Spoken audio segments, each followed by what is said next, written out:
Hey everybody, how we doing today? I want to thank you again for supporting me here on Patreon. My fourth story is going to be a story called Where Are You From? That's a question we all get asked. And as you go out and explore the possibilities that exist and how far back you want to go, you come up with a lot of different answers to that question. Some people answer the city they're from, the country they're from, where they now live, where they were born. I go back a little further than that. Because of my past life regression work and some of the things I've done, I've discovered something really interesting.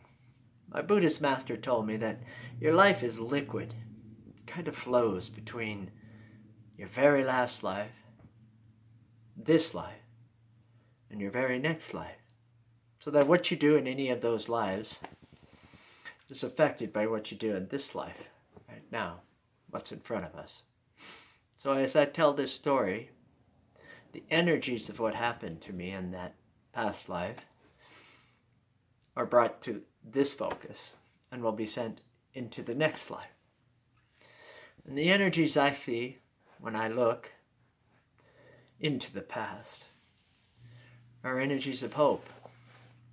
They come out of a very deep, deep, deep feeling of needing to be healed. I saw myself in my past lives on a planet far, far away, in a distant galaxy. At that time I was a healer. I would use my giant wings that would come out.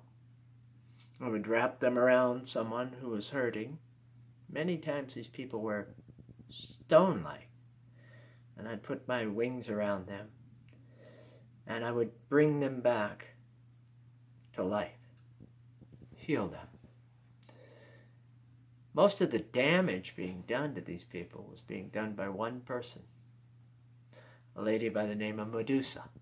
Yeah, that's right. The lady with the hair turned everybody to stone.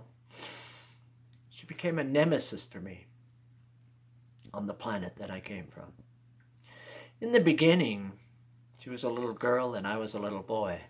We played together in the same neighborhood. We became really good friends. I fell deeply in love with her. I really, really loved spending time with her. I always wanted to be in her presence. She had such a beautiful way to look at you. Bright, bright eyes. Just kind of lit you up. At the beginning, she was really kind and really nice. Then at an early age, something happened to her. Now I know that it was probably some form of molestation, bad treatment that she got at a very young age, but she became very hard, cold, like stone. Didn't seem like you could get through to her anymore. We stopped playing together. She headed in a different direction and started hanging out with a different crowd. I headed in a different direction. I seemed to be hanging out at that time with a lot of winged beings, light and fun and enjoyable. I had a pair of wings myself, very big and powerful. And I was a healer. I grew up to become a healer. And I always would use my wings to wrap around somebody and hold on to them. And when they weren't feeling well, I would bring them back to health and healing. After a while, I started to find a lot of people who were stone, cold, almost like they had been frozen dead. And I would wrap my wings around them and I would just pour my energy into them and I would bring them back to life. I found out really quickly that the damage done to them was done by Medusa, the gang that she hung out with. It just built kind of a war between our two groups, them doing damage and the group I was involved with always doing the fixing. One day, we came into a clearing in a field. Medusa and all of her minions were hanging out there. We were walking and I don't know. I should have turned around and went back, but I couldn't. I just kept going forward. I wanted to see if I could find her, maybe put my wings around her, bring her back to the little child I knew at a young age. I walked up, and just as I did, somebody hit me from behind, and a war ensued, and we fought in the field. Many of the people that followed me perished. Medusa got a hold of me from behind, and she ripped my wings off. I still feel to this day kind of a heaviness and a lightness from what's missing, but a heaviness from what I want there, you know. I grew up in this lifetime calling these my father spots, you know. I was always thinking they had something to do with my daughters. I realized later that it wasn't my daughters. It was, well, you know, past lives and past lives. Maybe Medusa was my daughter, but it was a deeper connection than just what it seemed to be on the surface. After she ripped my rings off, I got angry and I tore her face to pieces. It became so ugly, you couldn't hardly look at her, and her hair just stood out. She was so angry at me. About this time, the Galactic Council came in, and they had a bunch of army, police type guys came in, and they arrested all of us, handcuffed us. They took us all off, both sides. Maybe 8 or 10 left in my group, and maybe 10 or 12 left in her group. And they took us, and they locked us up. I held a council to decide what they were going to do with us. At the time, there was a new colony being created, a penal colony, a place where they said you could go and be rehabilitated. It was called Earth. We'd heard about it. We'd heard they were sending people from all over the universe, from different planets there, to be healed, to be brought back to their senses. There was a giant Mother Earth energy that nurtured them, cared for them, and brought them back in healing. They put us on a transport plane, and they sent us all to Earth. And I saw myself landing here. That was kind of the beginning of the story of my rehabilitation here on Earth. I see it as millions of years ago. It feels like yesterday. So then I landed here on this earth in this lifetime. Where am I from? To my mother and my father. Big John is my father. You'll hear a lot about him in my stories. My mother they called Red. Loretta was her name. They met really young age. My mother was probably about 14 or 15, and she was walking across the crosswalk. And my father was just signed up for the war. He was in his uniform, and he was with his brother in the car, and they stopped, and my mother and her sister walked across the crosswalk, and my dad just said to his brother, you know, I'm going to marry that girl. He said, how do you know her? My dad said, I don't, but someday I'm going to marry her. Now, my mom and dad both tell different sides to that story, like most couples do. But it's a fun story because my father never stopped pursuing her until he and her were married. They lived together 60 years. It was a beautiful love story. You'll hear a lot about that love story in my stories. But out of that love story came my 7 brothers and sisters and me. And throughout my life of learning about healing and energy, past lives, and all of that stuff, I learned a lot about the chakras. They always seem to be right there with me. The 7 chakras that a human body carries, starting with the red earth. That's your groundedness, that's your solidness. And it was interesting because in my brothers and sisters that I'm going to tell you about, I saw all 7 of those chakra colors. And that's the novel I'm going to work on for called The Children of His Rainbow World. It's going to be a very, very cool story. But the groundedness and the solidness and the heaviness of the red, which is your foundation, your home, your job, the solidness that you live in, that's represented in my older sister, Gail. Gail was solid as a rock, man. Her and her husband had been married 50 years, their kids. She never had a TV in the house. She was just grounded, always earthbound, very just genuinely, powerfully connected to the earth through her children, through her husband. It's a really stable life, you know. In the next chakra, you have orange, which is kind of passion. It's like when you really want something in life and you're ready to go out after it. I compare the chakras in the humans kind of like the chakras of the earth. So you got the ground, which is red, pottery in the earth. Then you have a seed when it comes out of the ground. It's got a little bit of orange on it. That's the desire to grow, to get bigger, to learn something, to go after something. That was my brother Larry. Larry was passionate about anything that he did.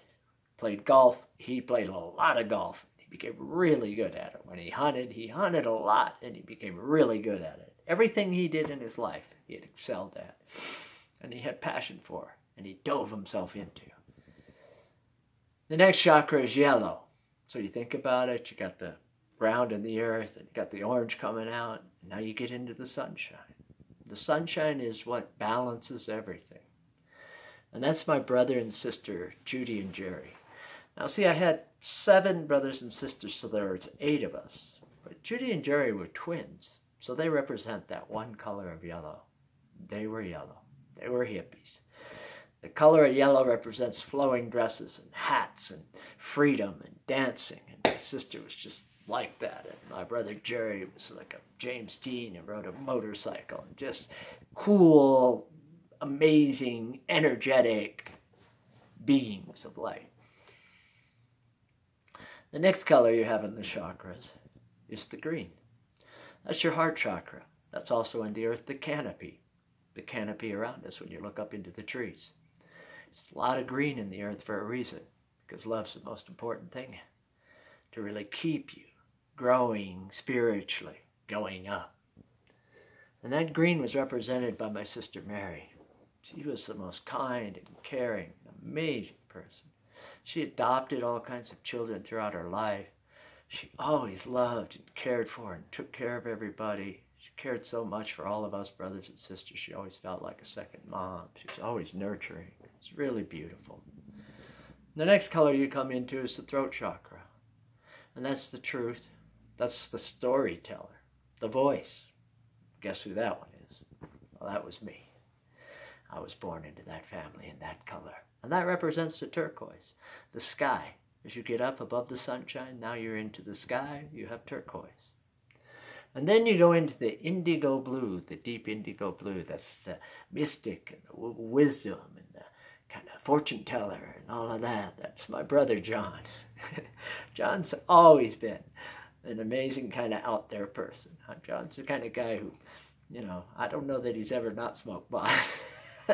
Started at a really early age, and he still today enjoys his trips. You know, he always seems to be venturing into another space and another generation. I just love him for it. He was only 11 months younger than me, so he was kind of like, you know, we always shared bedrooms. We were always together. He's the one in the story of the, you know, the spaceship that I told. And he's just a fun and interesting, kind of a mystical guy. And then you get to the last chakra, which is the crown chakra, which is, you know, violet. And then it represents basically the spiritual realm of God and everything above, you know, past the universe. And that indigo blue is the universe, dark blue. It looks like the universe. But the crown chakra is violet and above it, you know. And that was my sister Pam. She was the baby of the family. Somehow, she always wound up talking to God. Not talking, screaming at God. She was very early in her life. She had a boyfriend. He was in the service. I don't know, she was 16, 17. He was a couple years older than her. And I don't know what this was about. I was there. It was a tough time in my life. And he came to visit. He was sleeping out in his van, and he left her a note and said, "Look, I'm going to be out there in the morning. Come wake me up." She went and opened the doors. He was sitting there with a shotgun between his head and blew his brains out, blew his head off. She had to find him. Messed her up real bad. I remember holding him, just thinking I wanted to beat him for what he did to her, you know. And then at 8, she had a couple kids. Her daughter at 18 ended up in a head-on killed by a drunk driver. Again, screaming at God, mad. Spiritually, in a different way, connected to the heavens. I love her, man. I just feel how much she's been through, but I know she's like connected, some deep and mysterious way, you know. And the interactions of all of us brothers and sisters and how when we came together, there was a new gel that happened. My story I'm going to tell is about my dad, and every year he had another kid every couple of years and added a new color to the rainbow that he saw in the sky every New Year's Eve. And how when we all came together, it was on his 80th birthday. He wasn't there, but he was really there. He had passed a week before. We were arguing over where the party was going to be, but he made a good, solid decision on that one. We held it in the church at his funeral. My mom wouldn't let us call it a funeral. She made us wear hats and whistles and celebrate his amazing life. So I'll be back. I'll tell you a lot of stories about Big John. I'll tell you stories about my brothers and sisters, but I'm going to tell you a lot of stories about myself. Because I see myself in this world, traveling from this universe, from this planet, where something happened in my life that was tragic. And I was placed here on earth. I think we're all placed on earth. I think we're all placed here in seed of red. In the beginning, we all dug in the earth, worked in pottery, worked in archaeology, looked in the solidness of the earth. And I think each and every one of us come through each of those colors of our chakras in lifetime after lifetime after lifetime. I think we found our way from that rootedness into that passion, into the glow of the yellow, into the love of the heart, into the truth of our voice, into the wisdom of our knowledge. And before we went into the spiritual realm, there were areas in our balance in our life that maybe we didn't quite work on. For example, love. It's been pretty hard to be living in love in the last 2,000 or 3,000 years. Been a lot of war and killing, and probably a pretty good chance you ended up on the wrong side of some of that, you know? Maybe did some things you probably shouldn't have done, but that's past. It's gone. We're going into the future. And the future is this aspect of your life. The recognition that you are a spiritual being. A deep and glorious and beautiful human at this time. But think about it. Where are you from? Namaste. I love you all. Have a great